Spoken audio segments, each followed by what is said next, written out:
Okay, so again here, we're back, local supporting locals. This is for our third meeting of the Minds, and we just wrapped up with John Sneisen, who was talking about the Canadian economy. Now we have with us Alex Newman, who's a professional journalist who also just released a book himself, and it's Crises of the Educators. And so we're going to talk about the education system that's in the U.S., which also a lot of it applies here, and we see it happen all the time. Whatever the U.S. is doing, generally it happens in Canada as well. So and also we're going to talk about we're going to get into the UN and climate change and all that as well there. So welcome to the show there. Thank you so much, Alex. Appreciate your patience. Hey, well, thanks very much for having me on. I appreciate it, and thanks to everybody who's here in attendance. It's an honor to speak to you guys, and can everybody hear me and see me okay? I know the picture's probably not great, but everybody can hear me well? Yeah, very well. Excellent, very good. So anyways, I'm Alex Newman, and I'm going to talk to you guys today about a couple of things. Kevin asked me to talk a little bit about my book, Crises of the Educators, which I co-wrote with Dr. Sam Blumenfeld. So I'll talk a little bit about that. I just released another book that I worked on. I'm also a co-author, Comrade Obama Unmasked. I worked with a number of really well-known investigative journalists and anti-communists, and it's an important book, I think. And then also, I was asked to talk a little bit about the global warming issue. Here's the most recent cover story we did on this. Actually, I'm a reporter. I'm a foreign correspondent for the New American Magazine.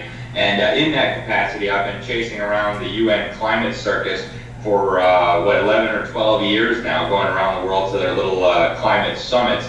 And during that time, I've had the opportunity to interview dozens and dozens of amazing scientists, including a lot of the guys who actually work on the UN IPCC. So if time permits at the end here, I'd like to tell you guys just a little bit about that. As far as I'm concerned, I'll summarize it in a nutshell. The man-made global warming theory is an absolute and complete total fraud. It's designed to relieve you of your money and your freedom and to empower a global government by demonizing literally the gas that you exhale.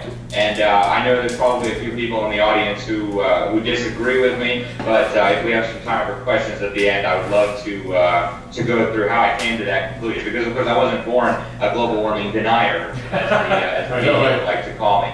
Right? It took a long time to reach these positions, to come to understand all this. And literally I've been going around the world following these people, interviewing these people, looking at what they're doing, what their agenda is, reading their reports, reading their papers and all the rest of it. And I'm absolutely convinced that this is a fraud, and I happen to believe that it's imploding on the world stage right now. So we'll talk about that after education if time permits. So thanks again, guys, for having me. Thank you, Kevin. So Crises of the Educators, again, as Kevin mentioned, this is really, we wrote it about the United States education system, but you guys probably know better than we in America know that, America and Canada, we're not just really close cousins. What happens here is almost always going on in Canada as well, to some extent or another. And actually, we've had a lot of Canadians who have looked into this, who've written us questions, and who said, hey, does this apply in Canada? So we did do some research, and a lot of what's happening in America, almost all of it, in fact, is going on in Canada. In some ways, you guys are a little bit more advanced than us on some of these programs, although much of it began here in the United States. And so I'll try to condense about 60 years worth of research into the education system down to about half an hour, maybe a little bit less, so that we have time to go through it all. So, the first and most important point to realize, I think, is the reason we're in the mess that we're in as a continent, you guys in Canada, us here in America, and humanity as a whole, the reason we're facing all these different problems, government tyranny prime among them, right? Our populations are getting dumber, we're getting stupider, we know less than we did before, we read less than we did before. All of this is by design, right? They constantly bombard us with this message that it's all just some kind of big accident, and we don't understand why everybody's getting dumber, we don't know why the kids are shooting each other at school, we don't know why our society's falling apart. But what we show in this book, and we actually have the primary source documents, we've printed a lot of them in this book, a lot of them are mentioned in the bibliography. To give you an example, we have here in the appendix an essay by John Dewey. If you go to Wikipedia, they call him the founding father of the progressive modern public education system. And that's not an understatement. Well, he explained to us what his goal was, right? So we don't even have to speculate about what he was doing, what he wanted. He told us very clearly the goal was to move the United States and, to the same extent Canada and Western Europe and all the rest of the world to a radically different system, right? He thought America was too Christian, too individualistic, way too much freedom. He wanted us to move toward a socialist model where we would get rid of God, get rid of Christianity, get rid of the Constitution, get rid of individual liberty, get rid of individuality, get rid of the free market, get rid of private property, and move toward this, totalitarian system. And of course, he didn't view it as totalitarian. And in fairness to him, he didn't have the last 100 years of history that we have to see, everywhere and literally everywhere on the planet where socialism and communism have been tried has been an absolute and total disaster marked by mass murder, terror on a massive scale implemented, starvation, deaths that are preventable from healthcare problems, and all the rest of it. And I will clarify, John earlier, he was from Norway. I actually escaped from Sweden a few years ago. Funny story. But I will clarify that when I'm talking about socialism, I'm not talking about exactly what's practiced in Scandinavia, right? Scandinavia is market economies, right? Sweden, Norway, Denmark, these are ranked pretty highly on indices of economic freedom. Actually, Canada is higher than the United States. So when people call Canada socialist, that's not what I'm talking about, of course. Having high taxes, having a big welfare state, I'm opposed to those things, but we're not talking about socialism. What John Dewey wanted, the guy who designed our educational system, was socialism, the true kind of socialism. He actually went over to the Soviet Union. He worked with Lenin on, literally trying to form new human beings, right? This new Soviet man. He wanted the same thing in the United States. He went over and saw what Lenin was doing, thought that was really wonderful, and so, his only defense, I would say, he's not with us anymore, but, at least he didn't realize what we realize today, that the Soviet Union, Communist China, North Korea, National Socialism in Germany, these systems have produced at least 100 million, maybe 200 million dead people over the last 100 years. So, in his defense, he at least didn't know, or at least he might say he didn't know what was going to happen. So one of the biggest, and I would say most important points of the book is that we argue that the education establishment is literally committing crimes, right? We don't mean that as a figure of speech. And of course, we're not talking about teachers. I myself am a teacher, right? I have nothing against teachers. In fact, teachers are just as much victims as the students. What we're really talking about here is the educational system and the establishment behind the educational system, the people who put this system into place. And so we accuse them of treason, and I realize that's a really heavy word, right? I mean, whoa, treason, really? That's harsh. But, we argue that deliberately dumbing down a nation for the purpose of overthrowing its system of government and literally enslaving the people is treason. In fact, they were waging war on the United States to the extent that the United States means individual liberty, constitutional government, limited government, etc. They literally wanted to overthrow that and replace it with a socialist system. We also argue that they're perpetrating child abuse, right? They're deliberately dumbing down the children. They're deliberately harming the mind of the child. They know at this point that they're harming the mind of a child. We have mountains of evidence proving this, and yet they continue to do it. Contributing to the delinquency of a minor, right? Using pornographic sex education, drug programs that get the children into drugs. All kinds of different things that if any regular old adult were to do those things, they would be prosecuted, right? Destroying children's belief in biblical religion.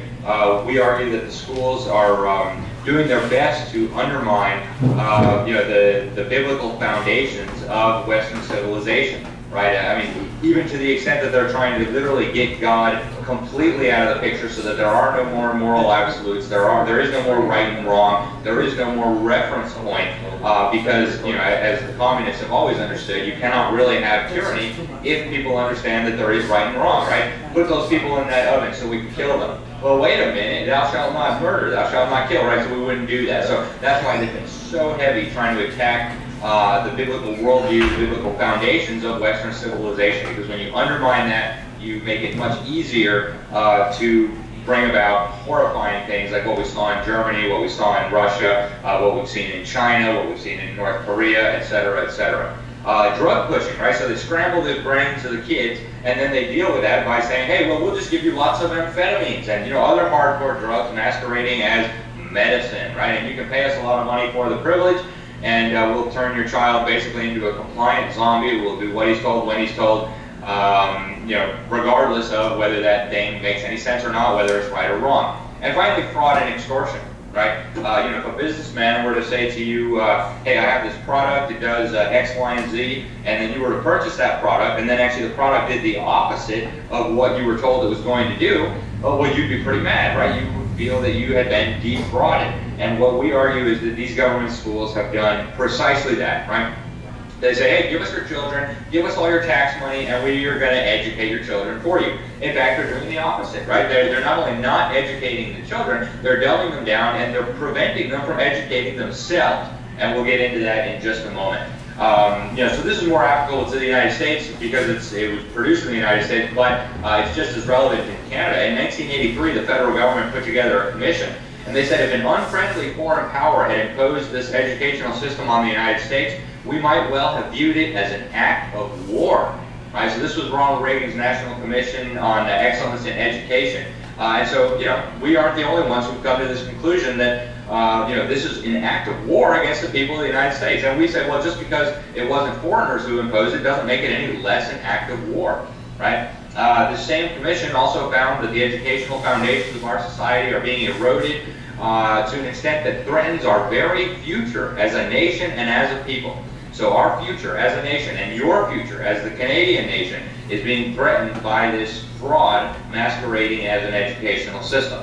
Now, I think some of us were victims of it, but we don't have anything to compare it to, right? So we don't know any better. If all you've ever had to eat was, old stale bread, and you had never tasted, delicious food, well, you wouldn't even realize that you were missing something, right? So I think it's important to start with a reference point. What did education look like before these maniacs got their hands on it? Well, I could spend weeks talking about this because I think it's such a fascinating topic, but, and I've mostly confined my research to the United States, but I'm sure the same thing is true of Canada.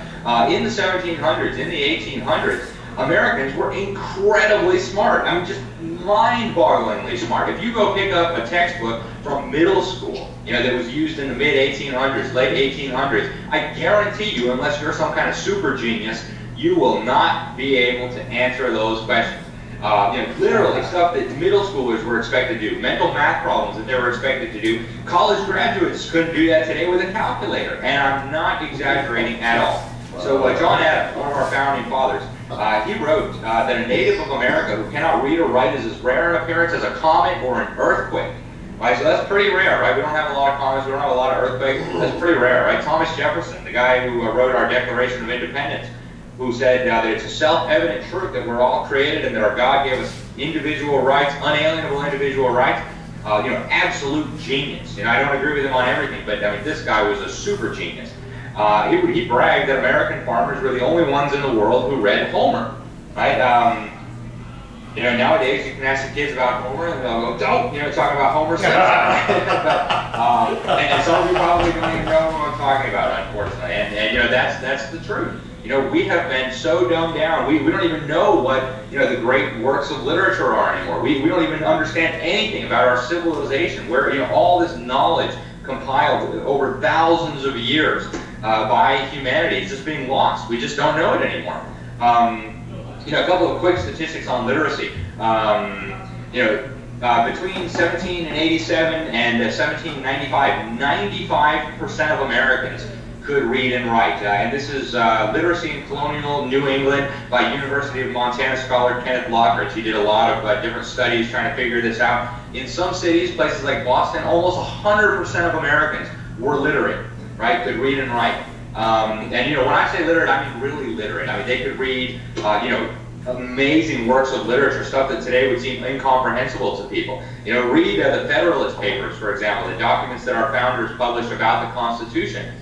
These were written for average, everyday farmers with, a very basic education. Give it to a PhD student today and have them read it.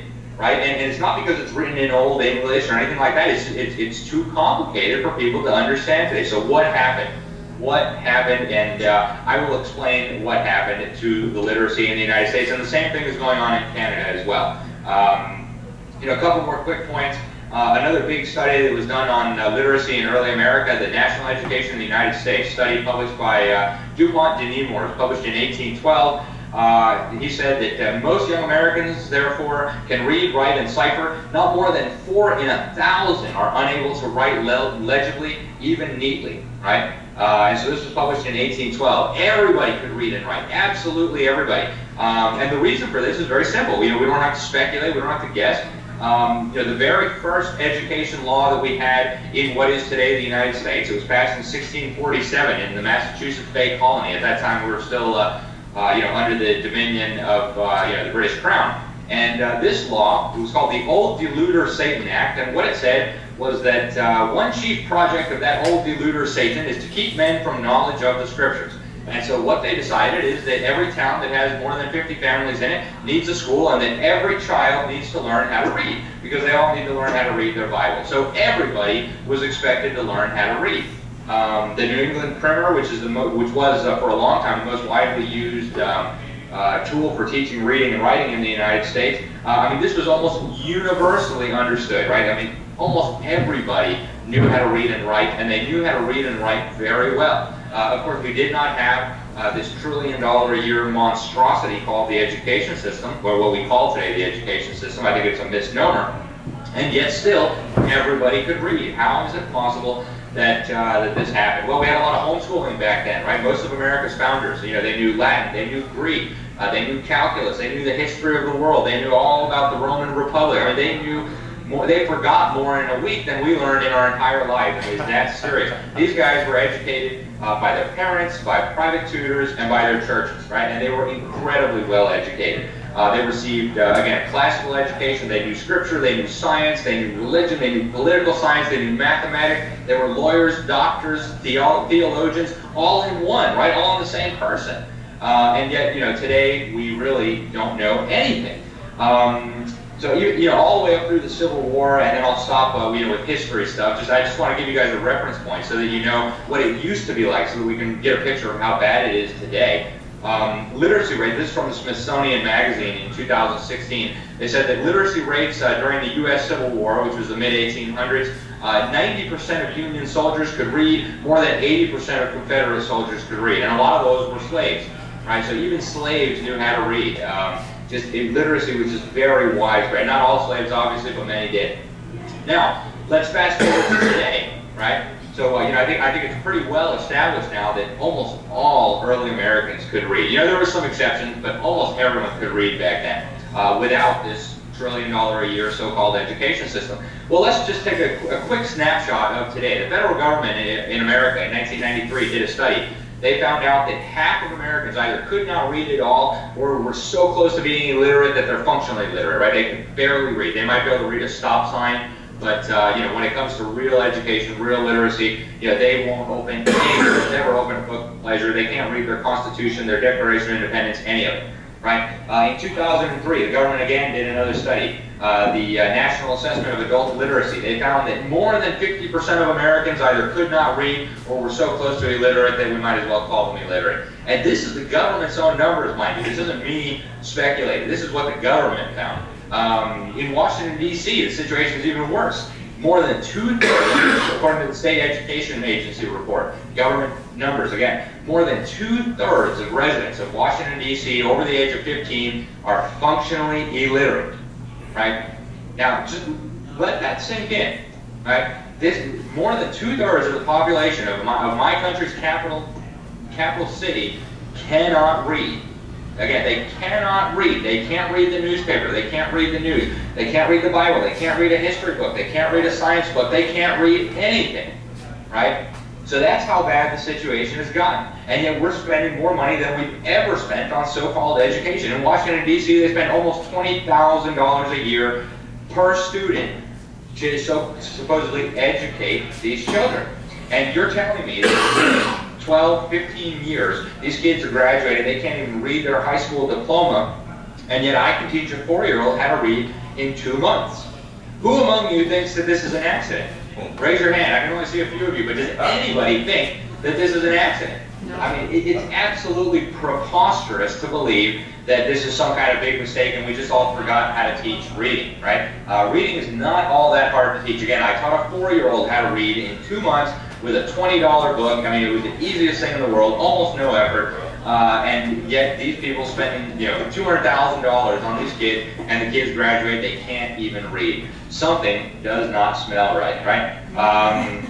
So how did this happen? Well, we're going to have to condense the story. A lot of the background is in the book. If you're really interested in this topic, I encourage you to get it. I mean, you can even find it for free online if you look really hard. You know, bootleg copies. So it's out there. You can buy used copies, whatever. And you can buy some of Dr. Blumenfeld, my co-author. Some of his older books also go into this. But then again, we're going to fast forward here through hundreds of years of developments that were really important to this. And I'm not even going to focus on the origin, but I will give you guys a very brief synopsis of what happened. So, and to some of you guys, this will probably ring a bell, right? Because I'm sure some of you guys were educated this way. So there's 2 basic ways to teach kids how to read, right? One is the correct way, and one is the incorrect way, to put it very simply, right? And to use the terminology that they like to use. One is phonics, right? So, to be very brief, as far as the summary goes, phonics is where you teach children the sound associated with each letter. So if you have a C, you'll teach the kids that a C sounds like K, and that an A sounds like and that T sounds like T, so that when you put them together, that reads cat, right? I mean, that's very simple. We have a phonetic alphabet, we have a phonetic writing system, and so of course you would expect that to teach this, you would teach children the sound of the letters, right? I mean, this is just basic logic, right? The Phoenicians invented this alphabet thousands of years ago. It was an amazing leap forward in human development. Right now, suddenly we could write any sound, we could put it down on paper and transcribe it for all history and all eternity. And so that's the correct way, right? For thousands of years, children in the West, children who live under systems where you have a phonetic alphabet, a phonetic writing system, were taught how to read and write using phonics, right? I mean, it's so obvious. And the lucky among you were also probably taught how to read using phonics. I was taught how to read using phonics, fortunately. I did not go to a government school. I actually went to a French school in Mexico City. And there they still taught using phonics, thank goodness, right? And so that's why I was able to learn how to read properly. But in the United States, they don't use that system, right? In fact, some of you guys have probably heard of Common Core. I'm sure you have something similar in Canada where they're trying to standardize everything.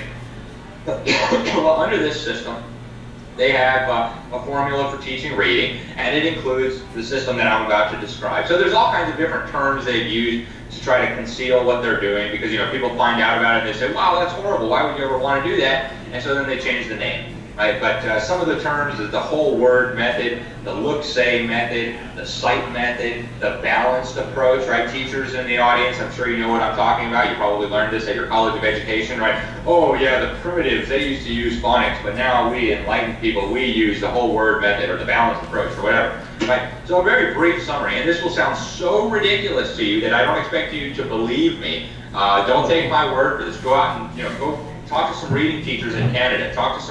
Pick up some books on how to teach reading. How do they teach the teachers how to teach the kids how to read? And if Canada is anything like the United States, and I know that it is, you will find that they are using this quackery all across the country. I mean, every single one of the 50 states in America uses this quackery in the government schools. Now, it's true there's a lot of rogue teachers who realize how insane this is, and so they still teach phonics. But in a nutshell, what the whole word method entails, some of you guys probably are familiar with the Chinese characters, right? In China, they have a totally different system of writing, and there, one symbol represents a whole word, right? It represents an idea, or an action, or a thought, or a verb, or whatever it is, right? So you'll have one symbol, and that symbol will mean, cat, instead of having to write out 3 symbols, each one representing a sound. And so, if you're going to teach writing that way in China, that's fine. That's how their writing system works. So that's logical. That's obvious.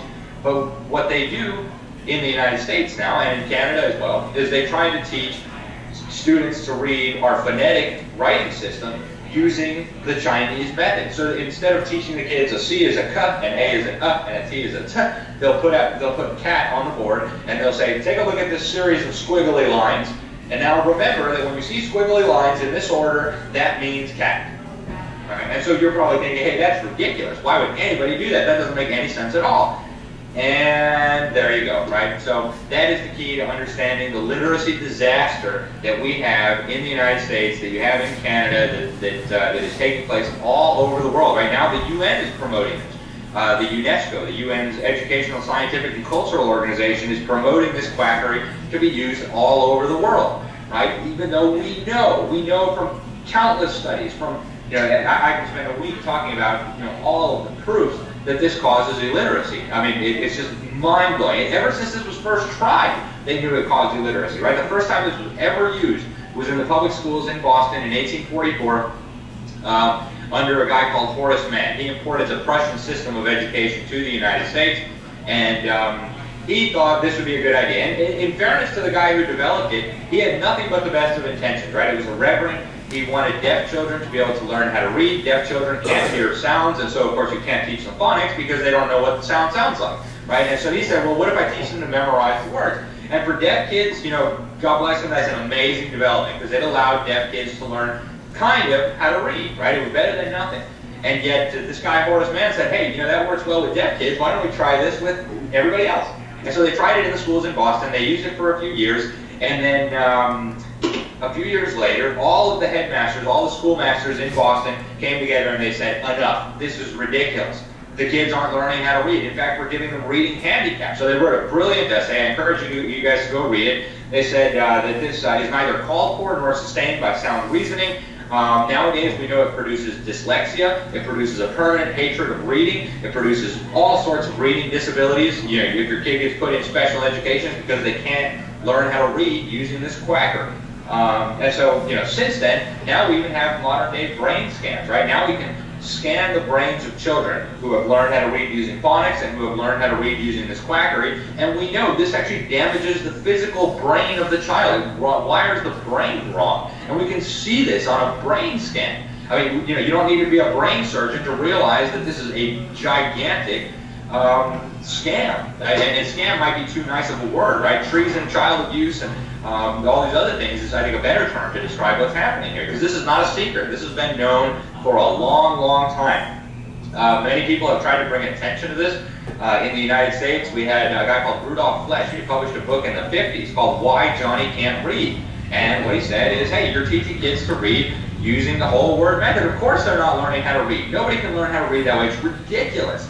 Right? And so, yeah, maybe the students will be able to memorize a few thousand words, and so maybe they'll be able to read, you know, basically, but, you know, they're never going to become good readers. They're never going to love reading. They're never going to, you know, read the great works of literature. They're never going to be able to go through, you know, the Bible, the Constitution, the Declaration of Independence, you know, the Homer, you know, all this classic literature, all this accumulated knowledge of mankind is being lost because people can't access it. People can't read it. And this was all by design. So I won't bore you with the whole story of how this got spread all across the United States, and I'm sure the same general process was followed in Canada. The Rockefeller family was really the ones who put the money behind this, right?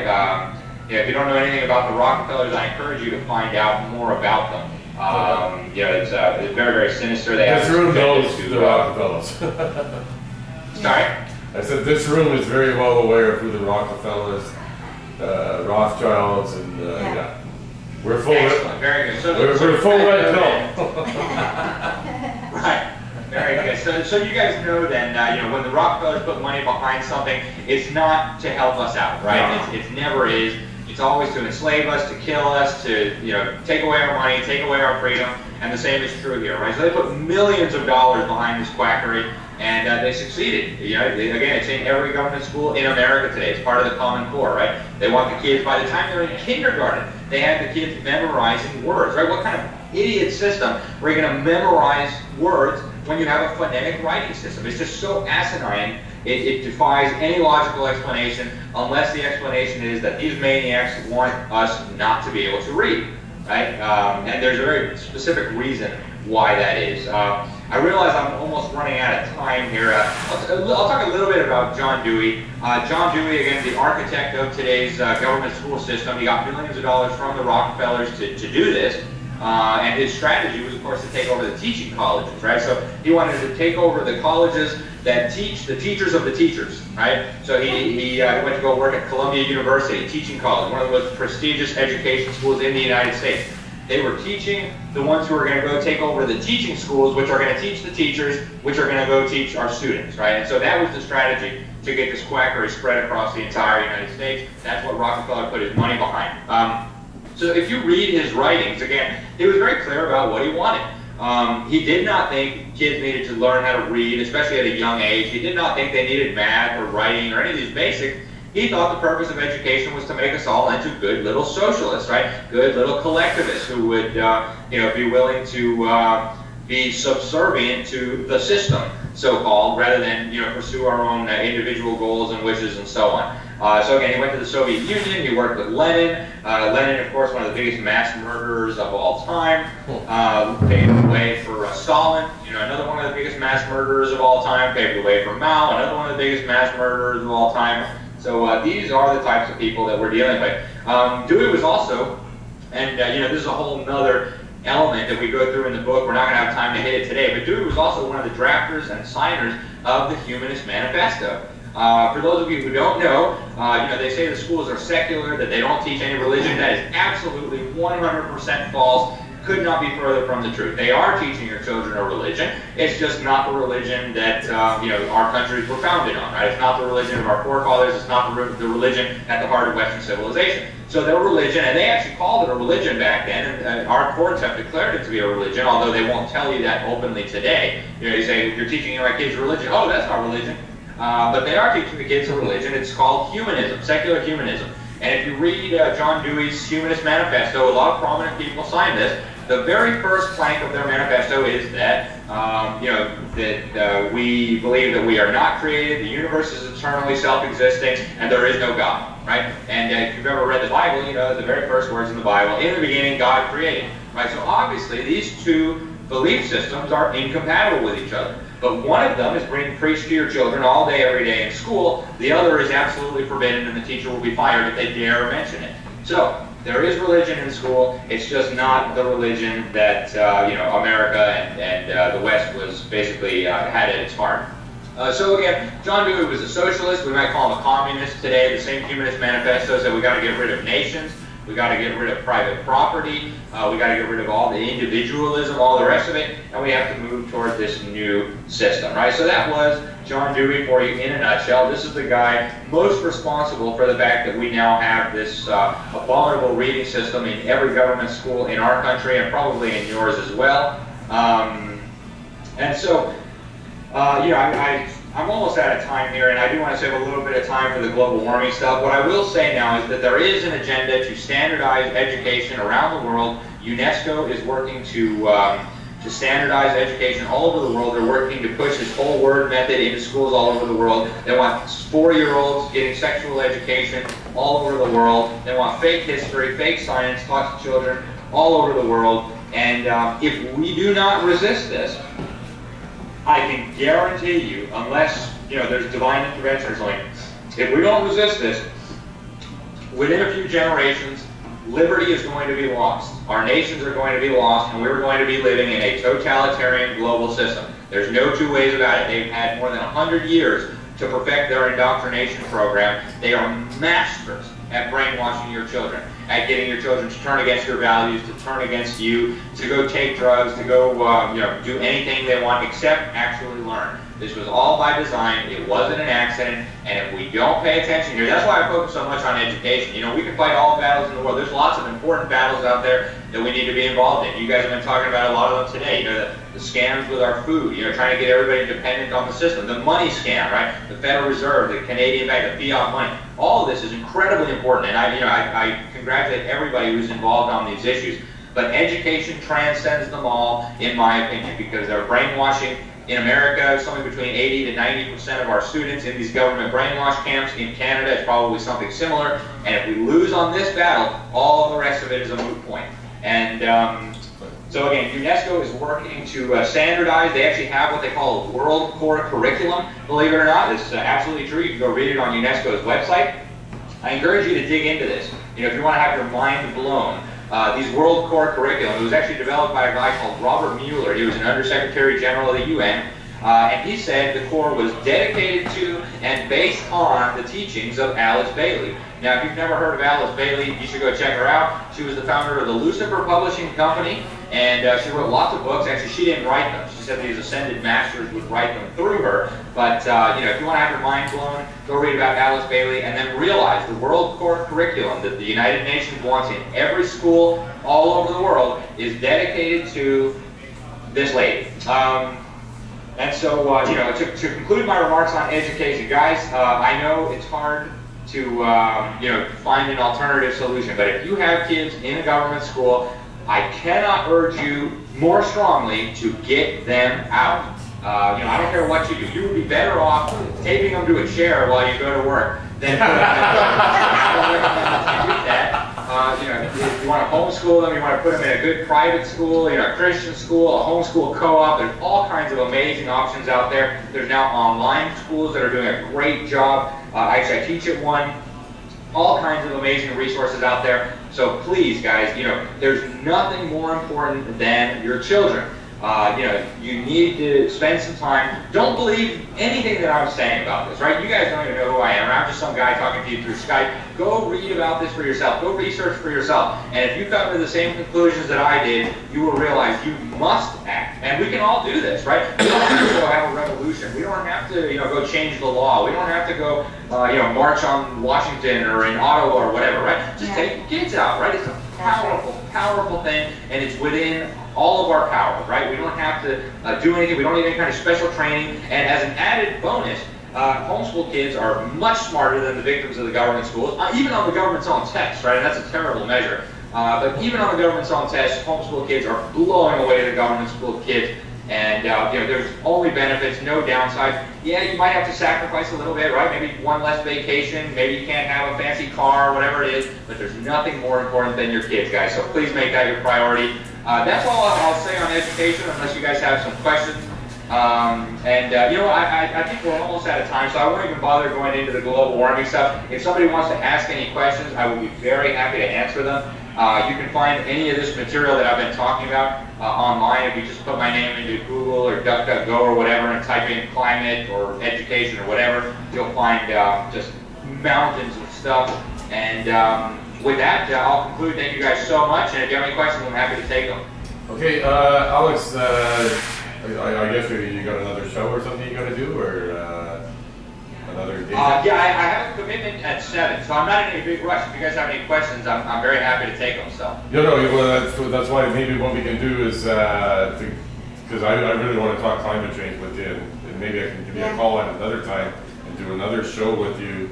It won't be with the whole group here, but we'll do another one. But we'll still do some Q&A now, since we do have you though. But if you're good for that, I'd love to. We'll set that up.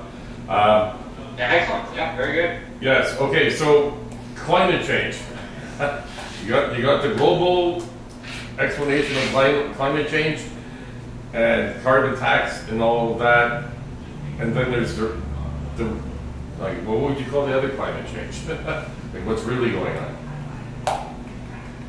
Well, you know, the fact that the climate is changing is undeniable. The climate has always changed. I mean, literally, it has always changed. There has never been a time in history where the climate has not been changing. The question is, you know, are humans responsible for these changes or not? Now, the null hypothesis, which suggests that since the climate has always been changing, we should assume that it's always going to continue to change. And if you want to make an argument that we're doing something to change it, well, you're the one who has the burden of proof, right? So, yes, there is climate change, you know, and I realize that there's a lot of, you know, geoengineering going on right now. You know, there's a lot of globalists who are really doing absolutely insane things, but, and that may well be having a powerful effect on climate. I don't know. What I do know is that this hypothesis that human emissions of CO2 are causing global warming is just preposterous on so many levels.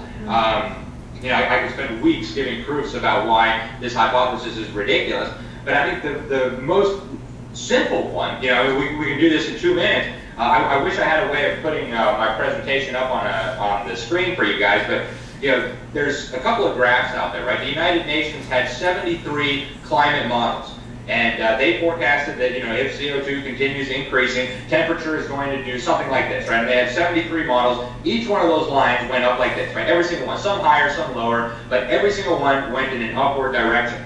Now we've had 21 years without any observable global warming. And we have all kinds of data to support this. We have the satellite record, we have the weather balloons. We know there has been no global warming in 21 years. And yet every single one of the UN 73 climate models said that as CO2 concentrations increase, we're going to get more warming. Therefore, every single one of the UN's climate models was incorrect. Now, just the laws of probability, right, just pure chance would suggest that if they were being honest, they might have had 50% show more warming than there was and 50% show less warming than there was, which is nothing. Right? And so literally, if you would put a monkey in a cage and give him some dice and say, monkey, roll these dice, the monkey would have an infinitely better track record of predicting what was going to happen to the climate than the United Nations and all their supercomputers. So their theory is wrong. Now, they came up with, they acknowledged this. They said, oh goodness, there's been no global warming in 20 years. They said there was going to be global warming. So now they said, oh, well, the ocean ate my global warming, right? And so that's the excuse that Obama pressured the UN IPCC to include in their latest report, the AR5. And of course, that explanation is ridiculous. There's no evidence, not a shred of evidence, to suggest that this heat has gone somewhere deep in the ocean, some mysterious thing. It's just ludicrous. So the UN is completely and totally wrong. You can actually use the UN IPCC reports to debunk the UN IPCC report, which is good fun, and I've done that. We can look back at all their predictions, right? Actually, I did that on a number of occasions. This is a special issue we did after Paris, after the UN Paris Summit. I was over there with a colleague chasing these fools around. And one of the things that we decided to do was, most of us are not scientists, right? I mean, most of the people in this room right now are not scientists. So we said, well, how can we show non-scientists who's telling the truth? So we did this here.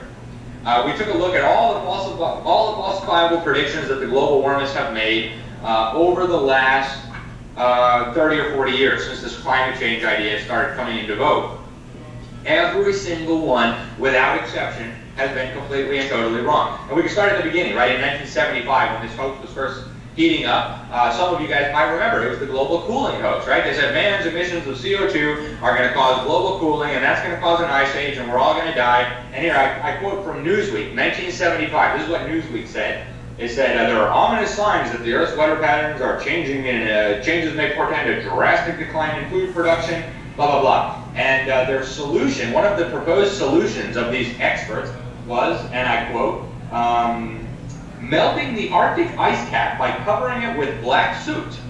So, good thing we didn't listen to them back then, right? We wouldn't have an Arctic ice cap anymore. So, since then, their track record of predictions has not been any better. In fact, the same global cooling alarmists of 20, 30 years ago are now the global warming alarmists of today. And I'm sure you'll be surprised to know that the solutions are exactly the same. Population control, global government, end of freedom and private property, tax on everything, etc., etc. So this is a gigantic fraud, and I've interviewed dozens and dozens of scientists, including over a dozen who worked on the UN IPCC, the gospel of the global warmists, and without exception, they have told me that this is all of the ones on the UN IPCC that I've interviewed have said this was such a fraud. There was blatant errors in my chapter, and I said, no, you got to take them out because they're errors, and they refused. So they resigned. They said, this is a hoax, we're not participating, and it's only gotten worse since then. So, there is climate change. Obviously, there's always been climate change, but the idea that humans' puny emissions of CO2, and, for some perspective, human emissions of CO2 make up a fraction of 1% of all the greenhouse gases in the atmosphere. A big volcano could blow up and it would dwarf all of the human emissions of CO2 all throughout human history, right? We exhale 2 pounds of CO2 every day. The idea that human emissions of CO2 are causing warming is just absolutely ludicrous, but it's a perfect excuse for totalitarians, because if CO2 is a demon gas that needs to be taxed and regulated and controlled by the United Nations, well, every single thing we do, including breathing, right? I just mentioned we exhale 2 pounds of CO2 every day just by breathing, right? So if everything that produces CO2 needs to be controlled and taxed and regulated by the UN,